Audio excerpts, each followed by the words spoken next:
Saya itu punya doanya Mbah Mun. Sebelum wafat beliau itu nyatet doa. Itu diantara doanya itu Allahumma alqi bainahuma ulfatan wa mawaddatan. Ya Allah, jadikan dua tokoh ini yaitu Jokowi dan Prabowo, Pak Jokowi dan Pak Prabowo ulfatan, saling asih dan saling mencintai. Dulu ketika masih panas itu saya baca doa itu agak ini bener gak?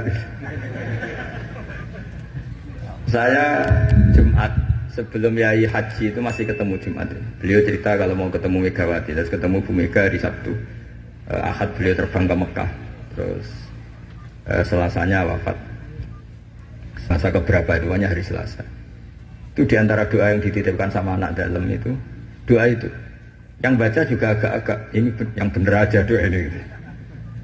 Terus uniknya doa itu ditutup min abdikal fakir memun zubair. Ya Allah, jangan lihatlah saya, kata Mbah Mun di doa itu, lihatlah saya yang berdoa. Barang kemarin setelah pelantikan menteri ternyata seperti itu saya tambah kagum bahwa kita punya guru seorang wali, jadi doain sesuatu yang mukal saja kesampaian.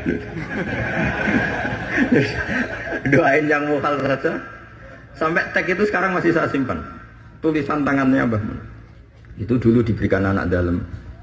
Kalau saya itu nerima wasiat jadi pengurus, jadi beberapa kali saya ditawarin jadi pengurus PBNU, saya nggak mau, sampai berkali-kali nggak mau. Hanya PBNU tidak kurang akal pakai tangannya Mbah Mun supaya agak agak maksa saya. Karena saya memang dari dulu nggak punya rencana jadi orang besar, biasa aja, gak jenengan itu kan enak. Mau ngopi santai, mau melarat ya pantas, mau keliru ya pantas karena ada kiai itu. Jadi enak lah. Jadi kiai itu kan tidak enak. Nak ramangan dia lesu, tapi nak keliru disalahkan wong akeh. Nah sampai nak salah dimaklumi. Jadi enak. Pokoknya masyarakat awam itu enak. Terus jadi kiai ruginya gini. Misalnya saya orang alim alama, ada pengumuman, Gus Pak masuk surga. Nanti pengumuman kedua itu mengecewakan dan para penggemarnya. Memang aturannya. jadi rugi sebetulnya. Karena memang aturannya gitu. Para wali, para orang alim ini kan dapat masuk surga. Tapi pengumuman kedua itu dan itu nggak ada syaratnya. Pas para penggemar itu nggak ada syarat. Siapa saja bisa. Makanya terus banyak orang jalan pintas, nggak mau alim sendiri ya, penggemar Gus Pak aja. Itu sebetulnya oportunis, itu orang nakalan lah kira-kira gitu. Terus akhirnya saya ditimbali beliau, kata beliau menyuruh saya supaya mau jadi di antara jajaran Suriah. Yang unik dari wasiat beliau itu bukan masalah Suriahnya. Kata beliau, Indonesia itu harus kamu jaga. Bila perlu nanti di lembaga dakwah NU itu melibatkan orang macam-macam, dari partai macam-macam, termasuk partai PDI.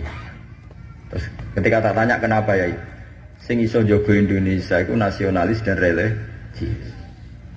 Dan yang menjaga ini penting, kata beliau. Ojo sampai Indonesia itu didosa paten pinaten. Carane ya aku kudu rukun mbek Megawati ben mewakili kaum religius dan nasional. Kon paten pinaten repot kayak Mesir, Syria. Jadi fikihnya Mbah Mun itu jangan dilihat misalnya seorang kiai ketemu Mega, enggak. Lihatlah ini satu ikhtiar supaya Indonesia itu damai. Napa? Indonesia. Saya termasuk santri yang akhirnya mencari-cari argumentasi itu. Singkat cerita, saya nyari itu di khazanah-khazanah kitab dan ketemu, yaitu Rasulullah pernah berdamai dengan Suhail bin Amr. Suhail bin Amr itu tokoh kafir Quraisy yang bisa mengendalikan Quraisy. Sekali dia komando perang maka perang. Padahal posisi Nabi sudah di Hudaybiyah, kira-kira 25 kilo dari Mekah. Itu kalau perang pasti banyak korbannya. Dan itu semua perjanjian merugikan Nabi, tapi diterima saja. Asal tidak terjadi saling bunuh, saling chaos, saling kolek. Itu yang ditiru Mbah Mun.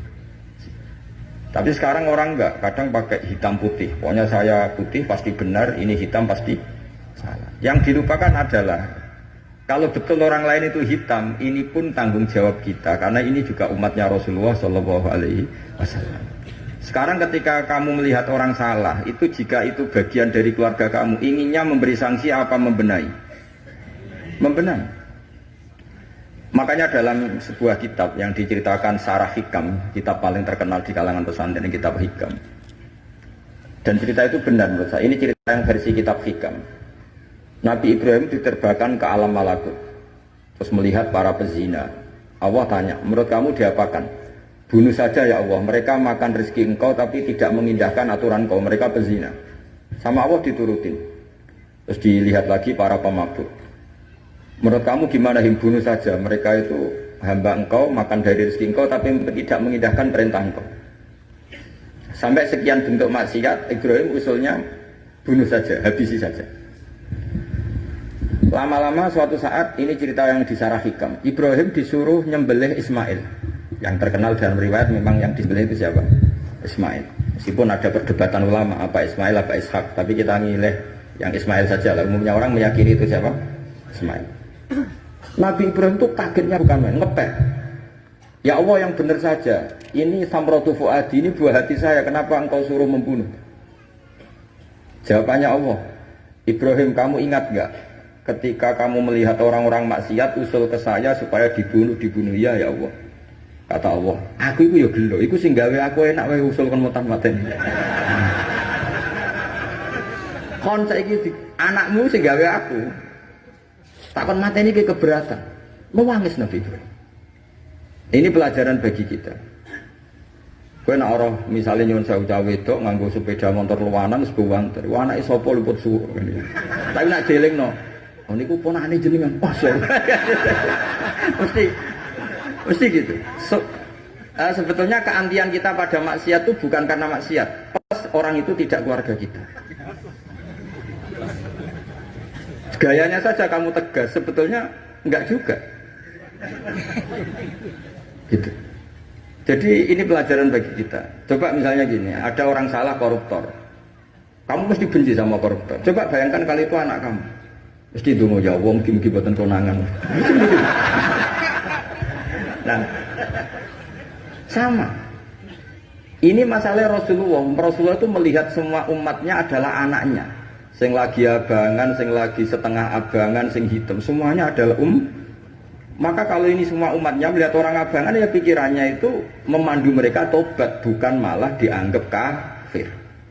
Makanya kita menolak faham takfiri, faham yang mengkafirkan orang lain.